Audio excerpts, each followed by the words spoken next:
You never really know how far the HOA will go until they cross the wrong family. Willow Creek was supposed to be paradise. Perfect lawns, white fences, neighbors who waved like clockwork.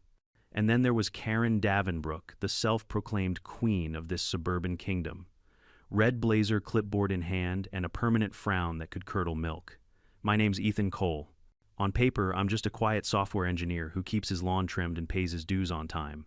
What no one knows is that I've spent the last 3 years living under deep cover for the FBI. My job was to monitor suspicious money movements buried inside suburban HOAs across the state. And I was doing just fine until Karen decided to trip my 6 months pregnant wife on the sidewalk. That one act of cruelty changed everything. Before we dive into what happened next, let me know where you're watching from, and don't forget to hit subscribe, because trust me, this is one HOA story you'll never forget.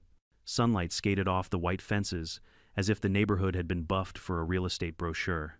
Marisol walked 12 paces ahead of me, cradling a brown paper bag, and the latest ultrasound printout, that little smear of ink we'd already argued over nose like mine or hers.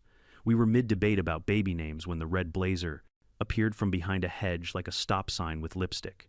Karen Davenbrook did not ask us to pause. She did not sidestep. She rotated her body on the balls of her low heels and slid 1 foot forward, a subtle practice sweep you'd miss if you weren't looking for malice in suburbia. Marisol's toe caught the back of Karen's shoe. The bag flew. The ultrasound fluttered. The sound of my wife hitting concrete was a dull animal thud I will remember when I forget my own name. People like you don't belong in Willow Creek, Karen said, tone bright as a PTA announcement, eyes flat as parking lot tar. I was at Marisol's side in 2 strides. Training wants you to scan first, react second. Marriage flips the order. Hey, breathe for me, I said, checking for belly, tenderness orienting her to the curb. There was a scrape along her knee and an ugly blush blooming on her forearm, but her pupils were equal and reactive. Panic tunneled my vision anyway. 6 months. Still too fragile for the concrete to be anything but a threat. Karen clicked her tongue. Sidewalk etiquette must be respected. Our bylaws clearly state, not one more word I said without raising my voice. I pressed 2 fingers to my smartwatch and held for 3 seconds. The face flashed a tiny blue chevron 911 blue, our encrypted distress for undercover assets. The signal was thin, piggybacked off a utility pole repeater I'd installed during a volunteer landscaping day, but it was enough. Magnolia unit would see my location light up like a flare. A shadow fell over us. Do you want me to call 911? Mrs. Patel asked, clutching her reusable grocery tote like a shield. She'd seen 2 kids to college and could shepherd a battlefield with cinnamon rolls and pure nerve. Ambulance, please, I said. Say potential abdominal trauma. Logan, the teenage skateboarder with a mop of hair and a permanent sense of injustice, rolled up and froze. I got the whole thing, Mr. Cole, he blurted, raising his phone like he'd just filmed Bigfoot. She stuck her leg out on purpose. Karen huffed. Absolutely not. She was rushing. It's reckless to walk at that speed. At the speed of walking? I asked. Karen held up her clipboard, the same one she used to track lawn heights and fence paint chip codes. Sidewalk usage, Rule 14. C residents must maintain a safe pace conducive to human legs, I said. Yes, I read that law in kindergarten. Marisol tried to rise. I guided her back down. Stay put. EMTs are on their way. My voice was calm, but the underside of it crackled. Hundreds of hours in rooms with worse people than Karen had taught me how to shelve fury. The shelf creaked. Karen pivoted to the crowd gathering along the hydrangeas. This is a simple matter of compliance. If she had worn appropriate footwear per HOA guidelines, the appropriate footwear for carrying our baby is whatever she's wearing, I said. Back away 6 feet. She did not move. Karen never heard verbs she didn't give herself. Sirens threaded the afternoon. I used the seconds to inventory the cameras along the block. 2 doorbells, 1 porch cam, 1 HOA safety lens, mounted high on the lamppost. A vanity project Karen had pushed through the board after someone chalked a hopscotch grid on the greenway. I cataloged angles, line of sight glare. The lamppost unit would have the best view of the sweep, assuming nobody tampered. Name and phone if you're willing, I told the neighbors. They knew me as the guy who fixed printers for free and mowed the elderly couple's lawn when their son was away. The clipboard of my life, the visible one, was crowded with favors. Hands lifted. I dictated into my phone, attached the contact list to an encrypted note, and watched the sending spinner tick once, then resolve. Good. The pipe was open.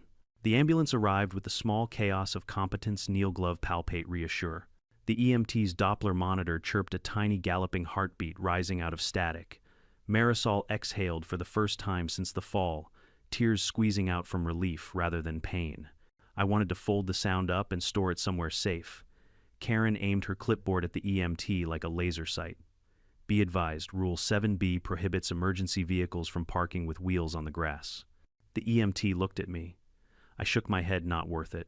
We'll take her in for a precautionary check, he said. I'm riding with her, I said, then glanced at Karen.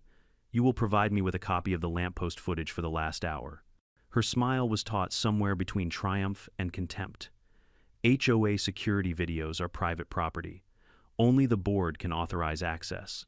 File a request and we'll consider it at our monthly meeting. In 30 days, I said. In 30 days, she echoed, sweet as bleached sugar. Great. I'll show the paramedic the ultrasound in 30 days, I said. She lifted her chin. You could also be fined for sarcasm. It's unbecoming. That almost made me laugh. I didn't.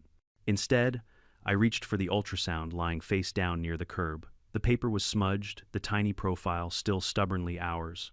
I slid it into my wallet. As the EMT loaded, Marisol Mr. Johnson ambled up. He had the gait of former law enforcement, a little stiffness at the hip, and a way of scanning that never died. Saw it, he murmured. If you need a statement, I will, I said, and lowered my voice further. And you didn't see me press a button, he winked. Didn't even see your watch. The doors thumped shut, the ambulance pulled away. I watched it long enough to feel the thread between us stretch taut rather than snap. Then I turned back to Karen. What you did is assault, I said evenly. And whether you meant it that way doesn't change the impact. She smirked. Impact is exactly what I'm worried about. The impact on our community standards. Since you're so keen on process, Mr. Cole, I'll issue a notice of violation for, let's see, improper bag containment, unsafe pedestrian behavior, and littering. There's plastic on the lawn. It was the ultrasound sleeve. I picked it up slowly so she could see the hands that weren't shaking. Bill me, I said. She scribbled on her form. You'll have 15 days to remit payment. Or contest, I suppose, if you enjoy wasting everyone's time. I imagined the Magnolia unit cars already drifting into the corners of our map. They'd come in as cable guys, city inspectors, maybe a landscaping truck, with a sun-faded logo and a pair of men in sunglasses arguing over sprinkler heads. They'd stitch our block into a net-fine mesh, invisible to fish, who think water is just the way life feels. While you're in a rule-writing mood, I said add an addendum, don't trip pregnant women on sidewalks. I smiled small and humorless. You'll want it in writing for the board minutes. I walked home to grab Marisol's go bag and my cover ID. In the mirror, my face was every suburban husband frown, worry practical haircut. I clipped my badge to the inside of my jacket, a quiet gravity only I could feel, and slid a thin case the size of a candy bar into my pocket. Inside was a piercer for the lamppost junction box, and a piggyback transmitter with a chip that liked to make friends with tyrannical little networks. Back outside, the day had tilted toward late. Sprinklers whispered along the median like gossip. Karen stood on her porch phone to ear pacing lines into the welcome mat. An HOA banner drooped in a window, community is compliance. I crossed the street not to her but to the lamppost. At its base, a locked shroud disguised a maintenance port. I crouched, unscrewed the fascia, with the bland confidence of someone who belongs everywhere, and exposed the junction. 2 minutes to seat the transmitter, 30 seconds to wake it. The chip chimed in my earpiece one polite ping that meant it could see the camera brain and the tiny system-on-module that Karen's nephew installed for cheap. Cheap made you sloppy. Sloppy made you ours. Magnolia, this is Echo, I said under my breath, eyes on the screws. Lamppost feed cloned. Requesting scrape of last 10 hours. All motion triggers priority tag 1. Copy Echo, a voice replied.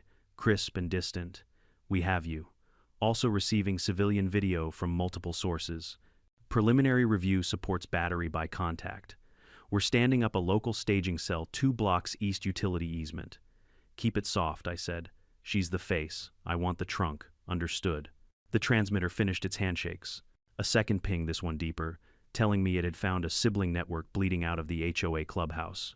A mesh of cheap cams, one password reused, like a favorite joke. I filed the map to the operation channel. It would look like veins feeding a red blazer heart. Mr. Cole, Karen's voice carried like a lifeguard whistle. "What are you doing to our lamppost?" I snapped the fascia shut and stood dusting my knees. "Filing a request," I said, and patted the aluminum pole. "Per your process, you need authorization to touch HOA property." I looked at the pole, then at her. "So do you." Her mouth worked soundlessly for a beat. I'm calling Clive. He's our legal counsel." "Your treasurer," I corrected, "who once misspelled subpoena as subpoena in a newsletter." Color crept up her throat. "You're very clever, Mr. Cole. Clever tends to get fined." "That, and breathing," I said. "I'll mortgage the house." She stomped inside door, slamming with the moral conviction of a sitcom laugh track. I let the empty street settle. Across the way, Mr. Johnson lifted his chin, the tiny secret salute men share when they've both carried radios for a living. Logan rolled by again, this time slower camera still running. "You good?" he asked. "Getting there," I said. "Keep that video safe. 2 copies. Airplane mode when you're not using your phone." He blinked at the order, then nodded like I'd handed him a mission. "Yes, sir." I texted Marisol a heart the size of our whole situation and got back a picture of a hospital ceiling with a thumbs up in the corner. Beneath it, a caption, "Baby's heartbeat is strong. So am I. Don't do anything too heroic without me." The laugh came, then dry and real. I typed, "Heroism is mostly paperwork." Then I slid the phone away and let the agent part of me take the wheel all the way. The sun bled down past the roofs. From somewhere behind the utility easement, a truck door thudded. If you listened hard enough, you could hear the neighborhood's rhythm change. A lawnmower cut off a beat too early, a screen door didn't quite latch, a dog barked once, and then decided better. The pond at the cul-de-sac held the last light like a secret. I took one more long look at Karen's house, the precise shrubs, the brass numbers polished to gleam, and pictured what lived under the lawn. Not ideals, not community, not rules that kept us safe. Something heavier boxed and taped and labeled as seasonal decor. "Magnolia," I said, turning toward the clubhouse. "This is Echo. Signal received and clear. Stand by for a board meeting nobody planned on." Night slid down over Willow Creek like a lid on a jar. The kind of suburban quiet that hums sprinklers ticking porch lights, popping on in perfect symmetry, the illusion that nothing bad could ever happen here. Inside that illusion, my phone buzzed once, no name, no emoji, just a string of coordinates and 2 words. "Eyes open." That was Magnolia Unit's confirmation. They'd received my 911 blue signal, which meant I was no longer a sleeping ghost in the suburbs. I was back on the Bureau's grid. I parked my truck by the cul-de-sac gazebo, the one Karen had turned into her personal HOA office. From the outside, it was a fairy-light shack with a corkboard full of passive-aggressive flyers. "Please keep noise to a minimum. After 7 p.m., no cars. Overnight on street community. Pride equals community control." Behind that saccharine message, there was a router blinking too fast for its bandwidth. I cracked open the side panel, pretended to fix a light, and slid a fiber sniffer the size of a flash drive into the Ethernet jack. The signal spooled into my earpiece, immediately static first, then the low hum of digital traffic. HOA emails, payments, membership logs, IP addresses. Half of the outgoing data packets were rerouting through an encrypted VPN node in El Paso. Interesting. That was Douglas Davenbrook territory. 2 blocks away, I saw movement, the subtle, trained rhythm of men who belonged to a different kind of neighborhood. The FBI's covert support team had already melted into the scenery. One agent disguised as a tree-trimming contractor, another jogging with a leash attached to an empty collar, a third pretended to check water meters. I keyed my comm echo reporting. Local network infiltration achieved. Possible tunnel to border node. Copy echo came the voice of Special Agent Harlow, my handler. Calm low, dangerous in its efficiency. Keep the cover domestic. We'll triangulate from our end. "How's your wife?" "Stable," I said. "Hospital confirmed fetal heartbeat." "She's tough." "Good. Then stay that way. We'll need you lucid." I spent the next hour mapping the invisible arteries of Willow Creek: cameras, Wi-Fi, motion sensors, HOA, security drones. All of it routed through the same ISP account registered under Karen's name. That wasn't just obsessive micromanagement. That was control. Real-time visibility on everyone in the neighborhood. At 9:27 p.m., a black Escalade eased down the street with its lights off. Douglas. He always drove slow, like someone who expected the ground to move for him. The vehicle stopped at the rear gate of their property, the one marked maintenance access only. He unlocked it, backed the SUV into the yard, and the gate shut behind him. I zoomed in through the drone feed. 2 men stepped out with him, one Hispanic, one white, both wearing work boots, both carrying duffel bags heavy enough to bend their spines. Douglas opened the basement hatch. They disappeared underground. By 10 p.m., I had what I needed: timestamps, visual confirmation, thermal readings of a subsurface chamber, and a list of license plates scraped from the HOA visitor system. I cross-checked them on the Bureau's narcotics watch list. 3 hits. So the HOA's Community Beautification Fund wasn't about petunias after all. I called it in. Magnolia Base, this is Echo. I'm confirming suspected narcotics storage under Residence 14C Davenbrook Drive, requesting Federal Observation Authority. Echo authority granted. Keep it blackout until we validate chain of custody, Harlow said. We'll run parallel facial rec on Douglas. You focus on Karen. Copy. I turned my lens back to her house. Through the blinds, I could see her pacing, phone in hand, wine glass half full, one hand slicing the air as she spoke. I boosted the parabolic mic. Her voice spilled through in crystalline venom. I don't care what he saw, handle it. The HOA can't take another inspection. A man's voice answered, muffled but deep. I ran it through my voice pattern database, Douglas confirmed. They'll come for the accounts, he said. You need to clean the logs. All of them. Karen, that's your mess, not mine, Douglas. You signed the papers, Karen. Every single check. She slammed the phone down so hard it rattled my mic. At 10:43 p.m., Magnolia's perimeter sensors blinked online blue arcs, tracing the neighborhood map in my augmented feed. The Bureau had moved a mobile command van into the local substation. Everything was in motion. Still, I couldn't shake the image of Marisol lying on that sidewalk, her breath ragged, the paper ultrasound crumpled in my hand. That was the real fuel behind this operation now, not just the Bureau's case file. A soft knock startled me. Mr. Johnson, the retired cop neighbor, stood there with a mug of coffee. Figured you'd still be up, he said. Didn't see you at the hospital. She's stable, I said. Thanks for earlier. He nodded slowly, eyes narrowing. You were too calm for a man whose wife just got hurt. That look doesn't come from yoga. I smiled faintly. Old habits. He studied me a second longer.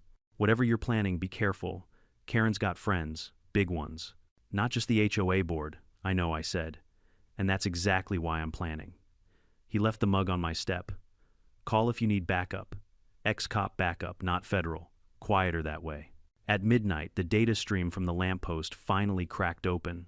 I filtered through terabytes of mundane footage, dogs, sprinklers, joggers, until the pattern emerged. Douglas loading crates labeled garden fertilizer. Karen signing off delivery forms. Then, a week-old clip showing a van marked Community Improvement arriving at 3 a.m. The driver, one of the Bureau's flagged cartel couriers. That was the moment everything locked into place.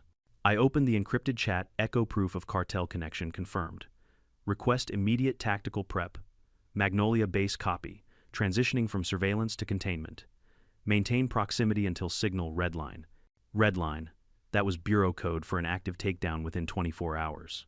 By 2 a.m., the team was staged around Willow Creek under cover of night crews. SUVs parked under dead streetlights, vans labeled city utilities. To the neighbors, it looked like maintenance. To us, it was a siege waiting to breathe. I watched Karen's house through the scope feed. The upstairs light flickered off. Douglas's shadow passed once across the window, then vanished. In my earpiece, Harlow whispered, Echo, confirm line of sight. Visual confirmed, I said. Target 14, see dark. 2 occupants presumed inside. Good. Then go home. Sleep 2 hours. At dawn, we move. I hesitated. Permission to stay on site denied. You're compromised emotionally. We'll handle it. But he was wrong. I wasn't compromised. I was anchored. There's a difference. I killed the comm and stayed anyway. At 3:12 a.m., the Escalade's engine rumbled again. Douglas stepped out alone, wearing gloves, carrying a metal briefcase. He loaded it into the trunk. I adjusted the camera license plate angle clear. The plates were fake.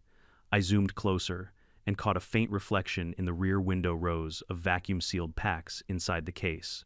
I whispered into the mic, Echo to Magnolia Base, confirming narcotics transfer attempt.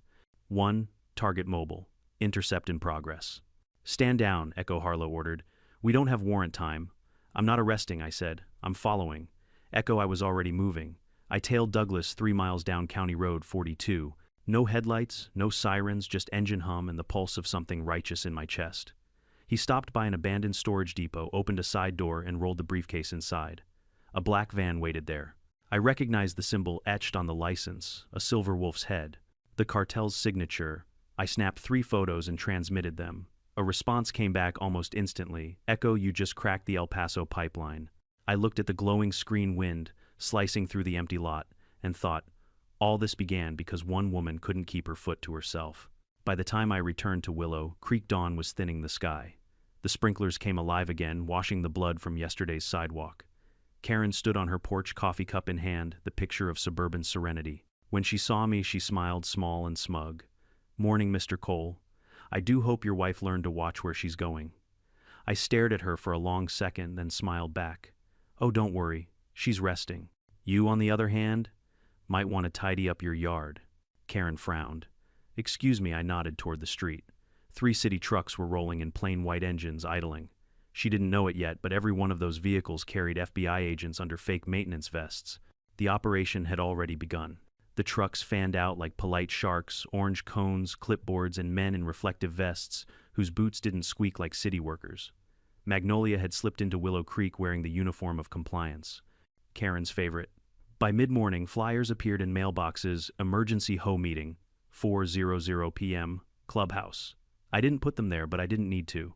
If you want Karen to come running, suggest control is slipping. Marisol texted me a hospital selfie 4 out, smile small but real. Heartbeat steady.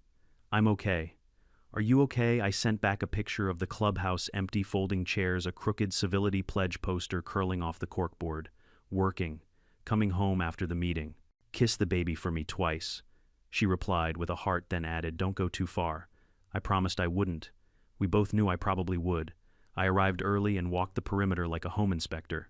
The clubhouse smelled like lemon cleaner and suspicion. On the side wall, the HOA router blinked its frantic little Morse code. My fiber sniffer was still sipping from the line. The feed piped into the mobile command van now parked very legally behind the maintenance shed. Through my earpiece, Harlow's voice curled in echo. We're live. Your mesh gives us 4 interior mics and the projector input. Keep it theatrical. I brought a show, I said. At 3:58 p.m. the herd arrived. Neighbors shuffled and clutching reusable bottles in resentment. Mr. Johnson took a seat halfway back, arms folded, cop eyes scanning. Mrs. Patel deposited a plate of cinnamon squares on the snack table with the air of a woman who had fed 1,000 crises. Logan claimed a front-row chair phone in airplane mode like I'd told him. Then the red blazer cut the air. Karen swept to the front, with her clipboard flanked by 2 board stalwarts. Clive, the treasurer who dressed like an attorney about to be audited, and Sandy, the secretary whose smile was brittle enough to cut zip ties. Karen tapped the gavel a little too hard. Order, this emergency session is now in order. Emergency that you called someone? Muttered. Karen smiled like a dentist. Neighbors, there has been an incident involving false accusations, harassment, and potentially unlawful surveillance of HOA property. Her eyes slid to me. We will address it quickly, firmly, and with unity. She loved that word unity, so long as it meant everyone uniting under her. First, Karen continued, we must preserve decorum. I remind you of our civility pledge. She pointed to the curling poster, words matter, keep it nice. Should add, don't trip pregnant women, Mr. Johnson said, not quite quietly. Karen's smile didn't crack. Public comment at the end, Harold. She never remembered that he preferred Mr. Johnson. Clive hoisted a binder. Treasurer's report, he droned. Operating budget stable beautification fund on Schedule A, hand shot up. Is that the fund that put cameras on the lampposts to catch hopscotch chalk? Mrs. Patel asked. Security is priceless, Karen said briskly. Now then, let's talk about security, I said, standing. A light ripple moved through the room. People pivoted like flowers to Sunday, specifically the security footage from the lamppost camera that recorded the incident this morning. Karen's eyes glittered. That footage is private. Sure, I said, and nodded at Logan. He took the cue and connected his phone to the projector cable snaking under the table. We didn't need Karen's footage anymore. We had 45 neighbors' angles and my cloned feed. On the screen, the meeting room blinked away, replaced by a sunny sidewalk. There was Marisol 12 paces ahead of me, the brown bag, the ultrasound glinting, and then slow motion, the gentle, deliberate sweep of Karen's foot. Marisol's stumble, the fall me, dropping to my knees. The sound sucked out of the room like a vacuum bag catching a marble. Karen slammed the gavel. Deepfake, it has metadata, I said.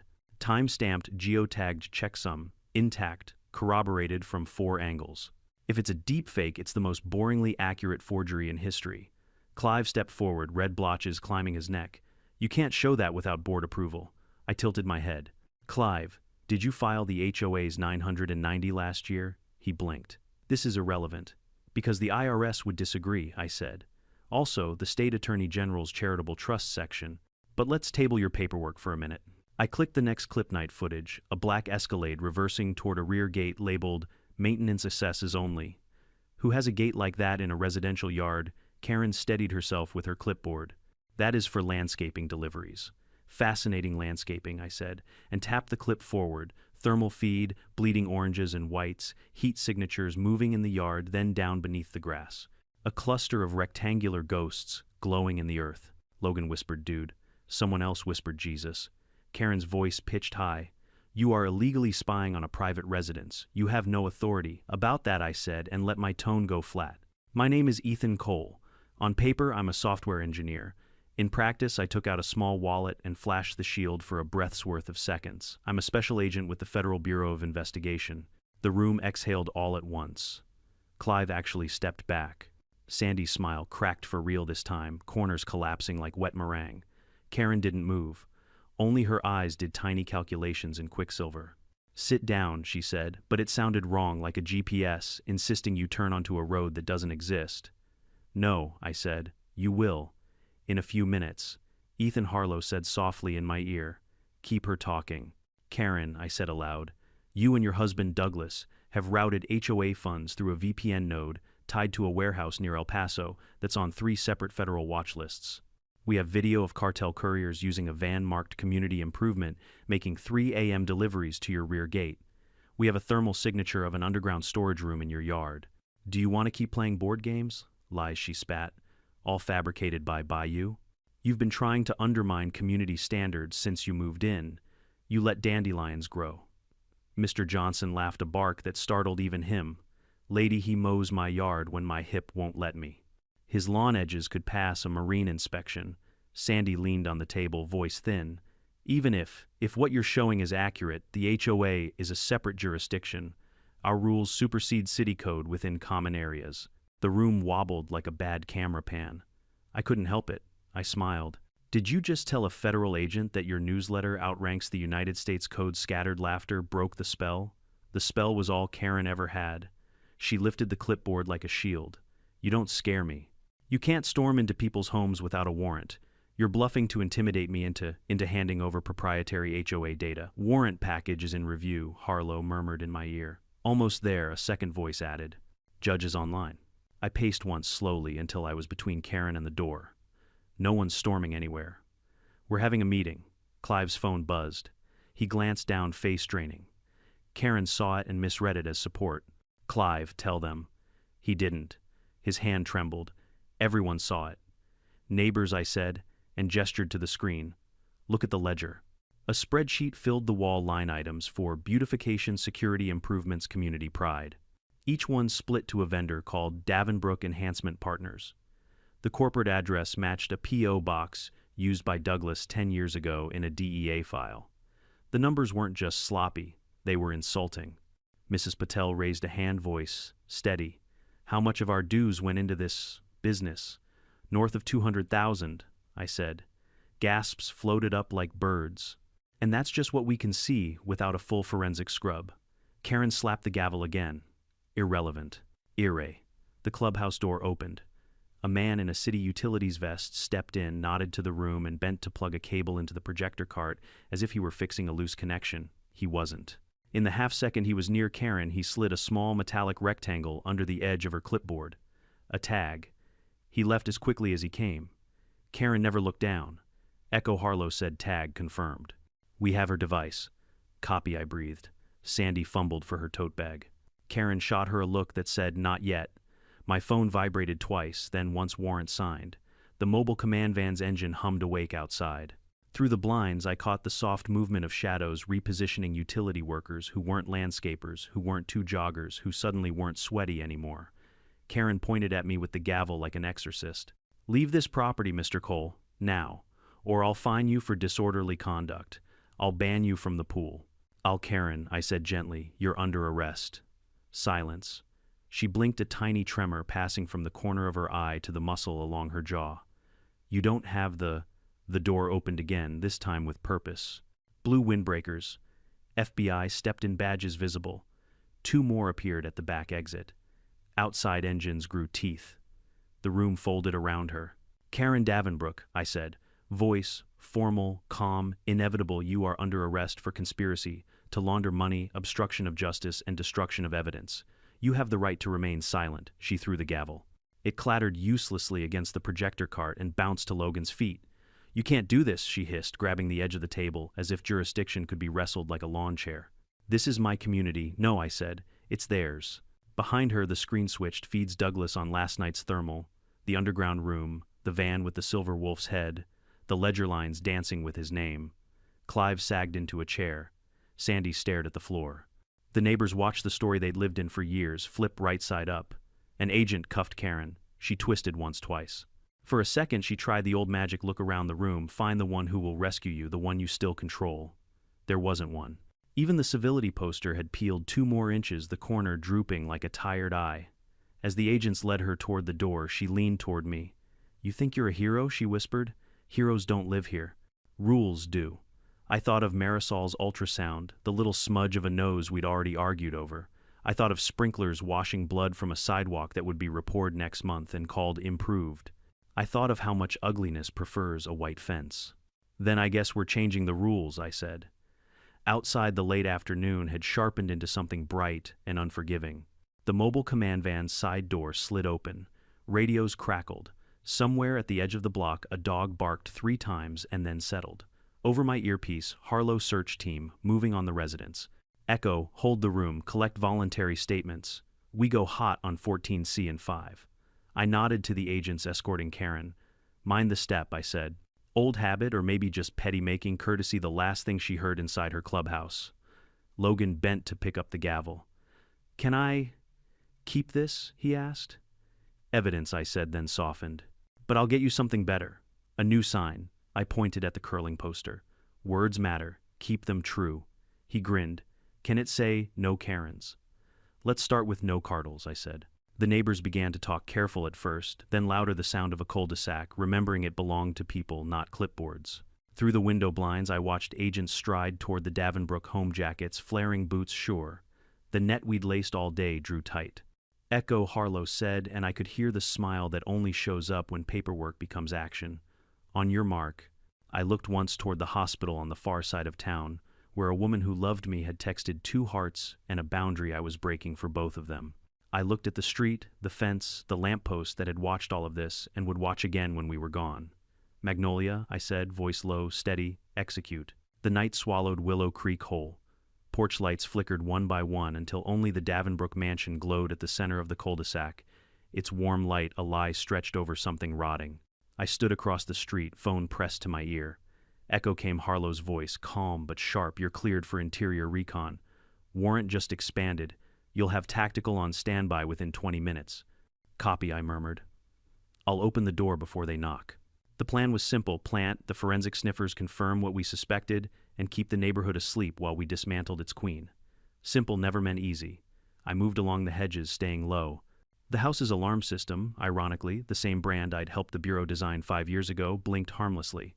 A universal bypass key worked its quiet miracle. Inside, the air smelled of lemon polish, chlorine, and money. The foyer gleamed. Family portraits lined the hallway, Karen and Douglas at charity events, shaking hands with people who'd later plead guilty to fraud.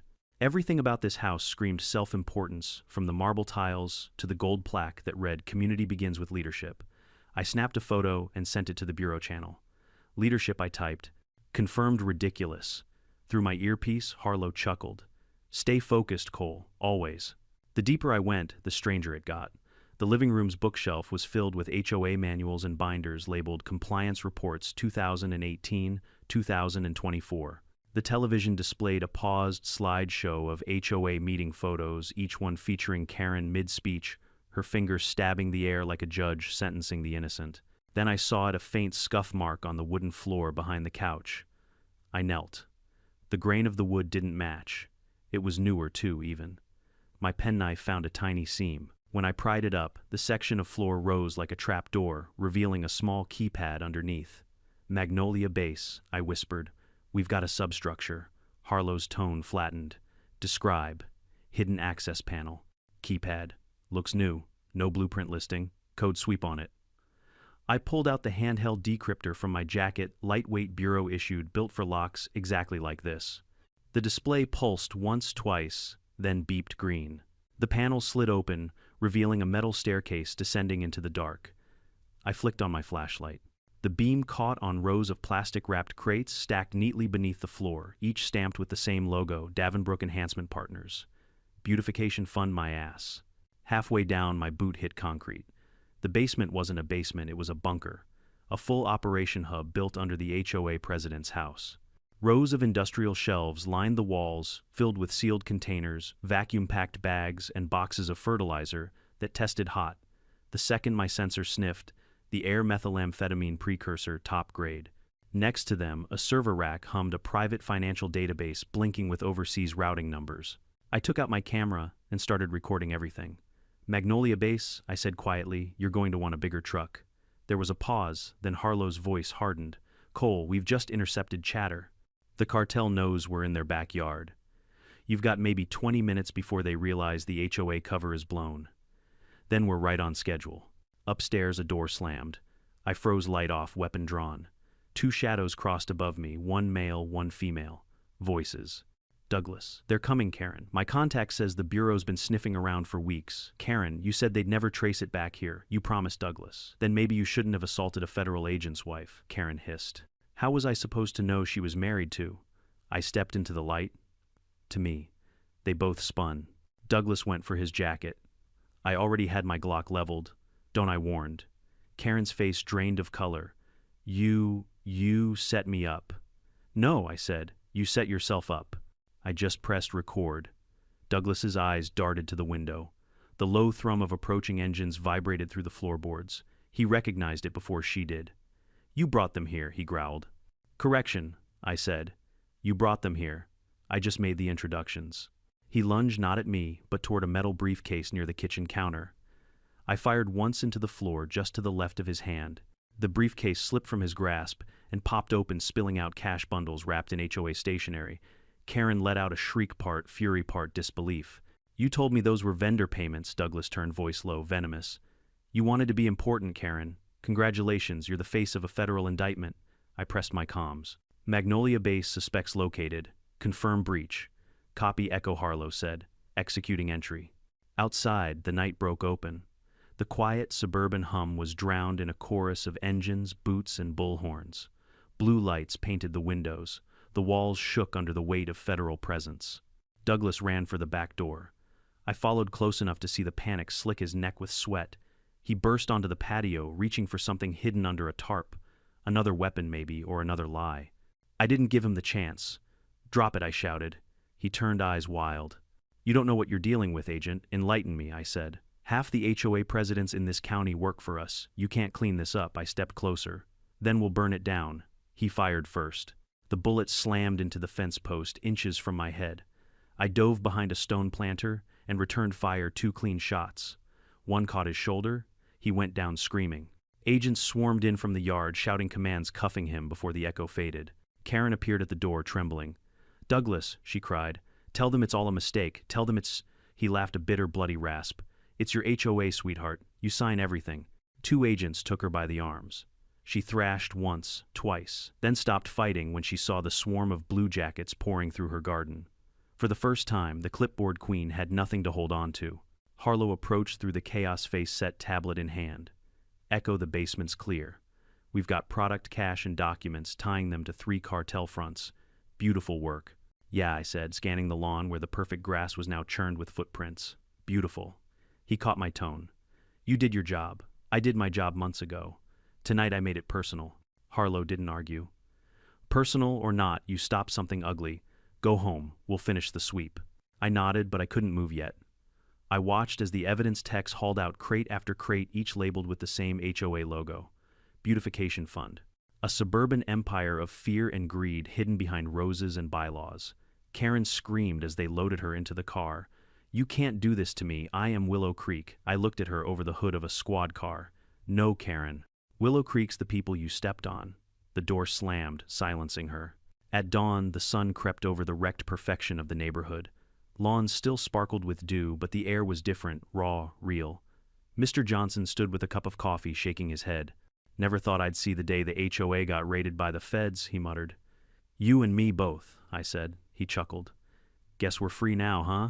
Free enough to repaint your fence whatever color you want, I said. He laughed and walked away, whistling. I took one last look at the Davenbrook house windows. Shattered garden, trampled, but finally honest.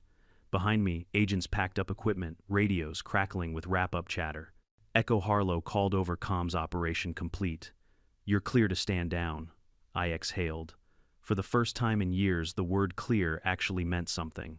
I started toward my truck just as my phone buzzed again. A text from Marisol. Baby's kicking. Feel strong. Come home. I smiled, started the engine and drove away from the ruins of Karen's empire, the last echoes of sirens chasing me into the sunrise. Dawn arrived thin and pale, as if the sun refused to intrude on the chaos it had helped light. Willow Creek wore its morning like a bruise, perfect lawns now trampled, white fences scuffed, the clubhouse doors still ajar, breathing out the last of the night's secrets. The cul-de-sac smelled like smoke from a neighbor's barbecue and the metallic tang of adrenaline. By the time I finally loosened the tension in my shoulders, the scene had the precise order of a war staged by people who hate disorder. Agents moved with that economy of motion you only see in trained professions, no wasted steps, no dramatic poses. Technicians rolled in towers of gear, tagging boxes, vacuuming prints from coffee mugs, bottling air, and darkening the light on screens so nothing contaminated the chain of custody. Evidence techs wore gloves so bright they looked ceremonial. It was all very procedural, very efficient, like surgery. Karen sat in the back of the squad car with her wrists cuffed in front. She had transitioned from enraged monarch to an animal that had lost its den. Her hair was a ragged halo, her makeup smudged. When she caught my eye, she mouthed something that looked like, "You'll regret this," but the words had no teeth left. They let me stand with the lead tactical for a minute while they cleared the property. I watched them haul crates out of the basement, long black crates sealed with industrial tape, each labeled with the Davenbrook Enhancement Partners logo. Every crate that came into sunlight revealed stacks of vacuum-sealed packages that reflected the morning like bad weather. The forensic chemtechs swabbed, tested, and nodded. Their faces did not change when the sensors spit out confirmatory readings. Methamphetamine, pills, cash bundled and banded with HOA letterhead. Someone from the narcotics squad yelled from the backyard, and I turned to see Douglas on a gurney mouth, bleeding shoulder-wrapped hands cuffed behind him. He'd tried to bolt.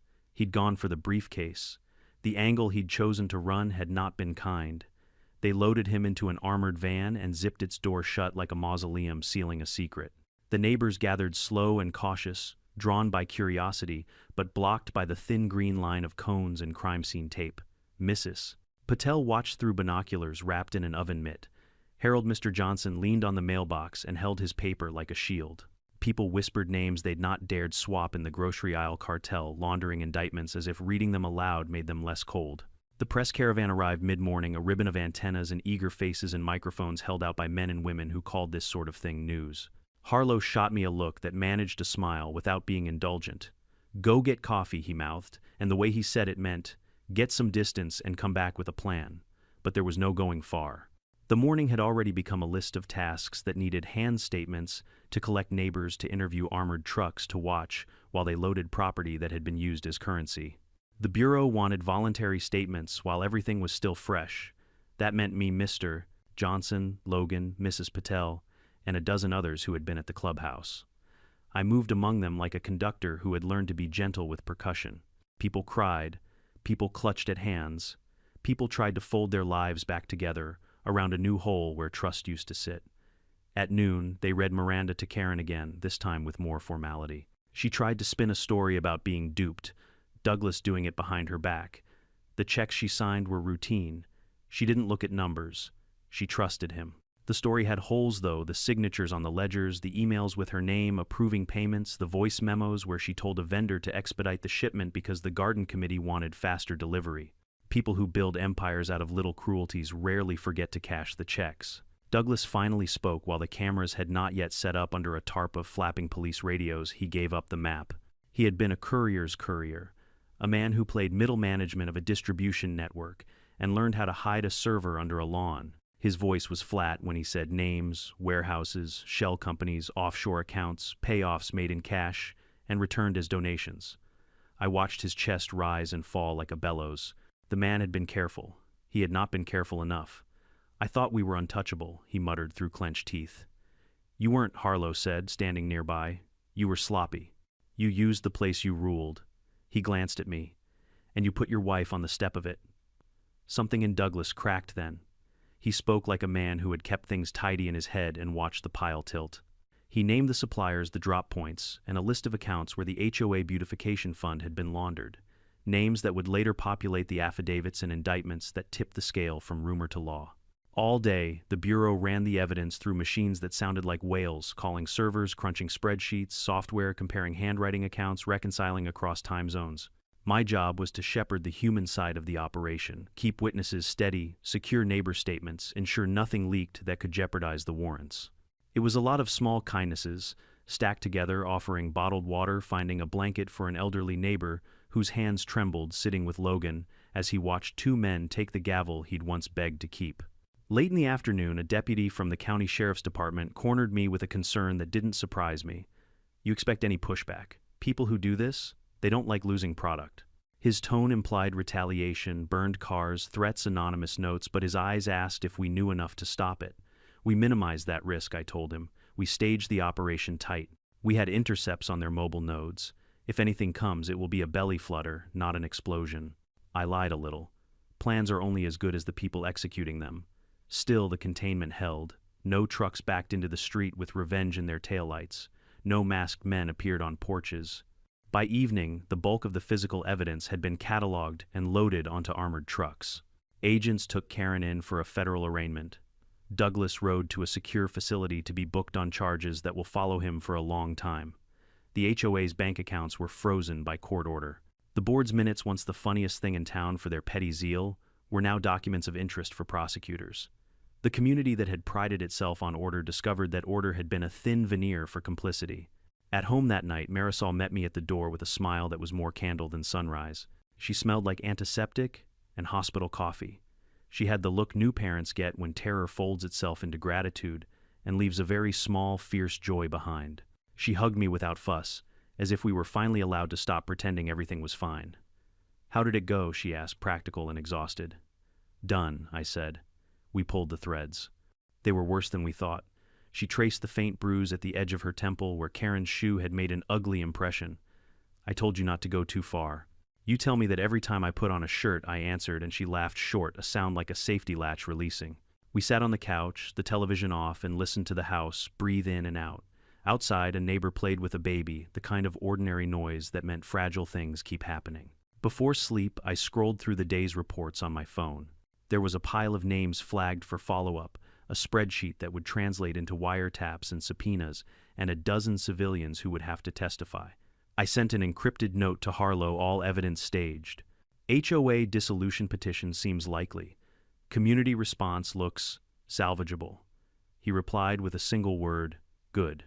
In bed, I woke to the phantom sensation of my watch buzzing the 911 blue like a ghost tugging at my sleeve. The world outside had changed in visible ways, but the antenna of my life would forever be tuned for the next flicker that meant danger. I wrapped my hand around Marisol's shoulder and felt the steady little kicks that would mark the baby's impatience like Morse code. Those small thuds were the new signals that mattered more than any tactical readout. We had won this fight. But winning, I thought, as sleep pulled me down, is often the start of a chain reaction. Arrests spawn investigations. Investigations spawn indictments. Indictments spawn trials. And trials could, if we weren't careful, bring out the very forces we had just unmasked. I slept with one eye open and kept the other on the rhythm of promises I'd made both to the Bureau and to the tiny life inside Marisol. Outside, the cul-de-sac settled into a wary hush, as if it too were catching its breath after being run through a story it hadn't asked for. They brought Douglas into the interview room like you bring in a storm, loud, messy, and full of things that could break if handled wrong. The fluorescent lights made the sweat on his brow look like a map. He sat across from me at the metal table, cuff marks still raw on his wrists, and I watched the man who'd kept his world tidy start to unpick. You gonna talk? I asked plain, as pouring coffee. He laughed once, brittle. You think I'm the guy you lock up? I'm middle management. I hand boxes to people. I don't get names. I don't get faces. You get the receipts, I said. You get the ledgers. You sign the checks. You took money from residents who trusted you to keep their park benches painted and gave it to men who sell poison. That's not middle management. That's the ledger for a crime family. He looked at me like he couldn't believe he'd been seen. Maybe he hadn't believed it either. We had an arrangement. It was simple. They brought product. We staged deliveries. They paid us cash. We issued invoices. People at county procurement thought we were a landscaping supplier. Karen did the rest. She knew the forms. She stamped them.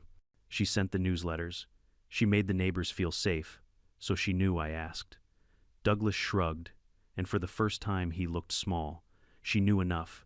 She knew she was signing things. She knew money came in. She liked the control. She liked the respect. She thought the payments were donations to the beautification fund. She thought she was important. Important enough to trip a pregnant woman on the sidewalk.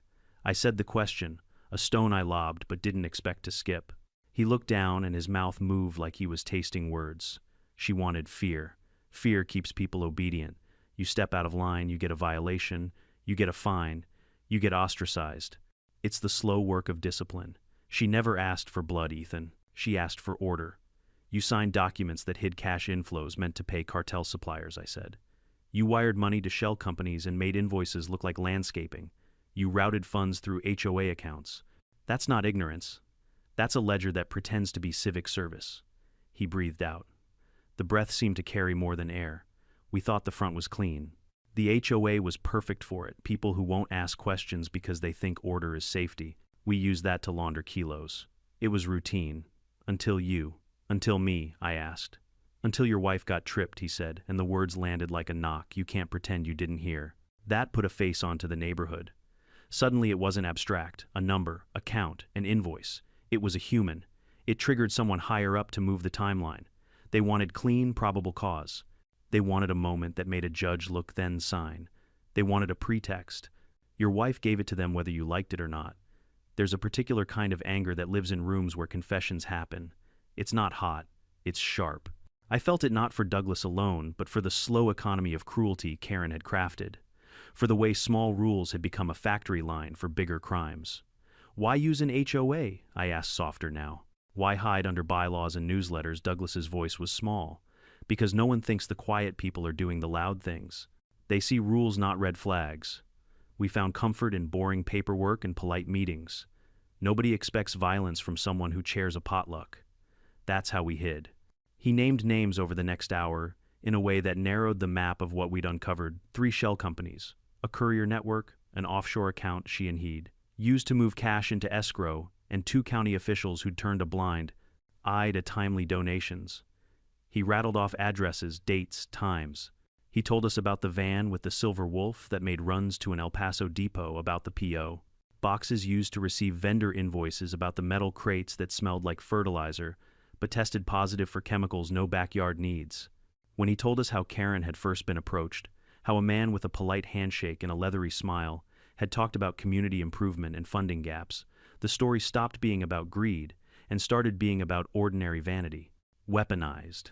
Karen wanted to be admired. Admiration was a currency. She accepted it, and the cost was other people's safety. At some point, Douglas's voice began to crack. They told me not to get attached, he said. They told me this is business. But then you live with lists and faces, and suddenly business is people with playgrounds. You get sloppy.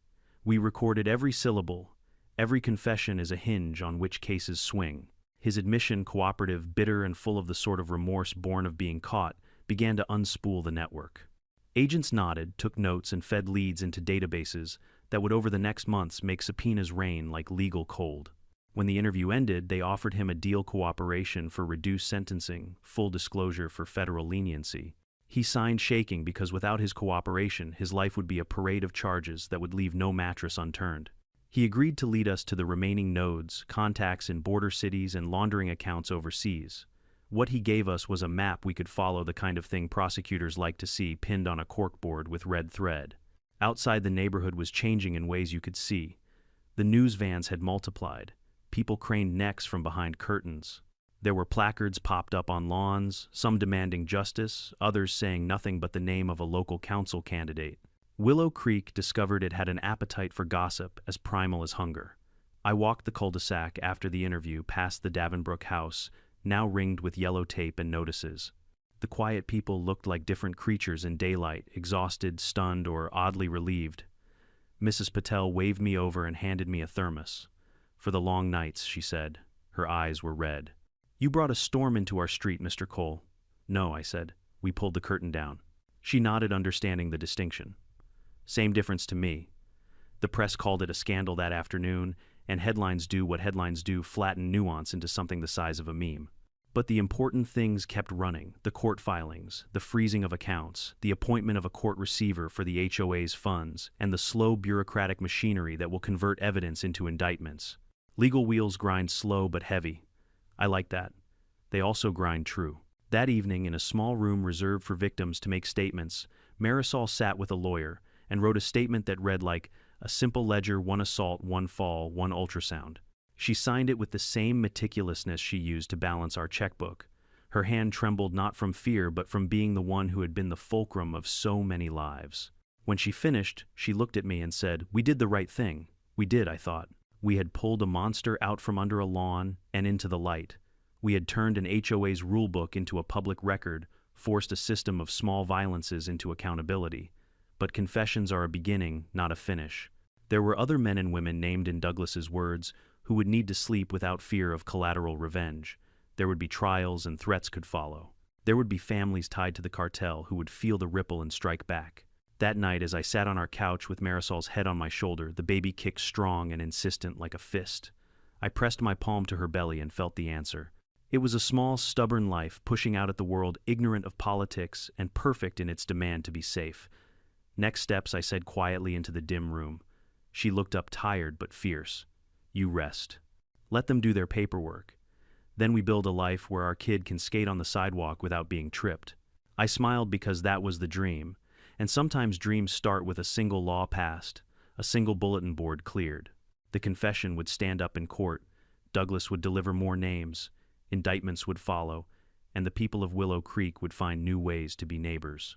We slept with the blinds open and the porch lights unlit, because for the first time in a long time I trusted that the next knock at the door would no longer be a threat, but maybe just someone asking to borrow a cup of sugar.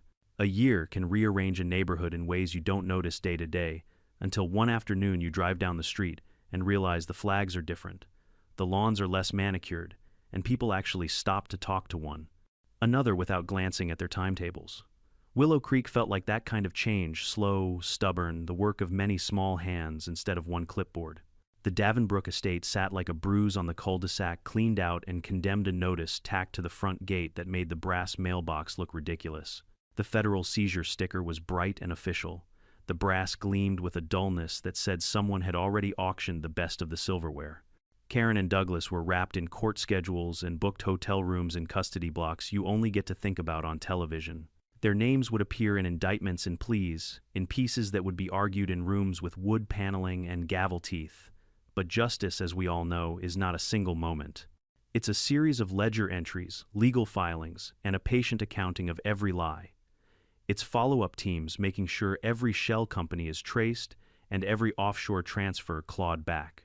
The Bureau did that work, the long, unglamorous work, and I sat through deposition after deposition, statement after statement, while Marisol came with me when she could and rested when she couldn't.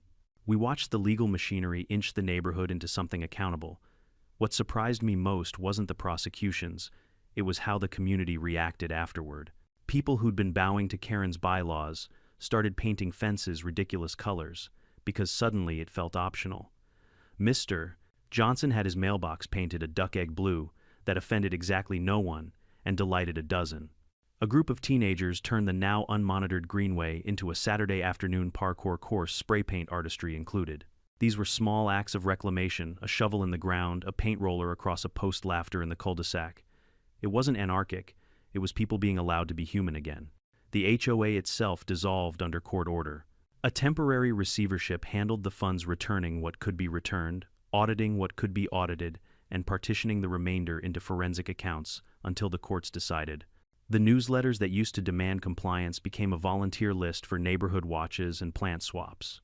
We created a new charter, but this time it wasn't driven by one person's taste.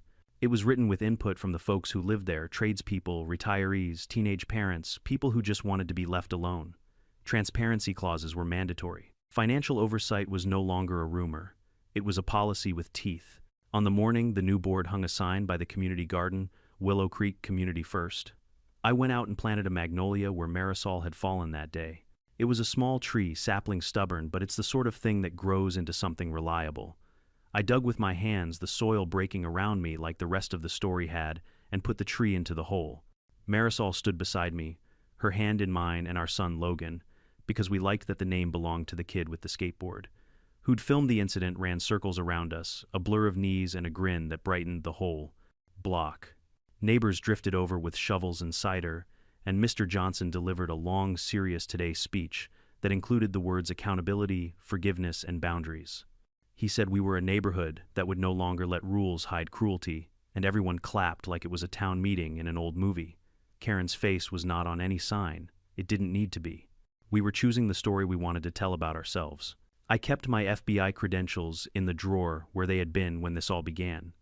No one needed to know which nights I sat up reading depositions and which ones I was just a dad tucking a kid into pajamas. Sometimes I would catch Marisol watching me watch the neighborhood, and she would raise one shoulder at me in a small gesture that meant both of us. You did this, but we did this together. There was a moment a few months later during a neighborhood potluck when Sandy Karen's once smiling secretary came up and offered me a bag of cookies wrapped in wax paper. Her hands trembled slightly. I didn't know, she said. I thought we were helping the community. I thought she stopped, embarrassed by her own gullibility. You didn't know the full story, I said. A lot of people didn't. That's why we need processes that don't depend on a single person being honest. I took a cookie. You can help now. She nodded, and then for the first time since the lamppost transmitter woke up that night, she looked like someone who could look up and not fear being shushed. There were trials, of course. The papers liked the theatrics. Journalists sat on porches and followed subpoenas like they were serialized TV. I sat in the gallery for some of the hearings, scribbled notes, listened to witnesses, watched Douglas stand with that small, angry resignation of a man who had eaten his own hubris. When the verdicts finally came down, the sentences were heavy enough to send a message but measured for the complicated human architecture involved. After the legal dust settled, life in Willow Creek settled into a new rhythm that felt less artificial. People traded tools instead of subpoenas. Meetings included refreshments and actual listening. The lamppost cameras were repurposed into a community art project. Kids painted the housings with murals of birds. The community agreed to transparent logs of donations and invoices available online for any resident to see. I volunteered to give a talk on digital hygiene, how reused passwords become doors for people with bad intentions, how small conveniences make big vulnerabilities. Those conversations were dull in the headlines, but vital in the long run. When I think back, the pivot was never a single arrest or a single confession. It was a sequence of small, steady acts, neighbors saving Logan's footage, a retired cop making a carefully worded statement, a woman bringing cinnamon squares to a meeting that became an evidence session, an agent deciding that one small signal was worth risking a storm.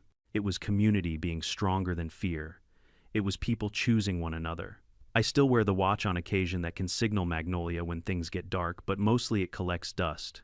My active badge sits in its folder.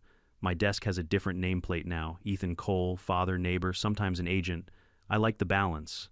I like that when my son trips on a sidewalk now, it's because he misjudged a curb, not because someone decided he didn't belong. So what's the lesson? It's messy and practical rules are tools, not rulers. Structure becomes oppressive when power concentrates without oversight. And courage isn't always loud. Sometimes it's turning your phone to airplane mode and saving the footage, or making a cup of coffee for a neighbor who watched a raid, or signing a petition to dissolve an HOA. It's also knowing when to call in help, legal, federal, or otherwise, because some problems require more than one person to fix. If you've ever been silenced by a petty tyrant in your neighborhood, I want you to know this. Collect the evidence, gather your neighbors, and find someone who will listen. Systems can protect us when we use them. And if you've ever thought the rules were the point, maybe they were until someone turned them into a ledger for crime, then the point becomes undoing that ledger. Tell me, what would you do if someone crossed the line in your neighborhood? Drop a comment below, share where you're watching from, and don't forget to subscribe if you want more stories where the little guys stand up to the big clipboards. We're just getting started.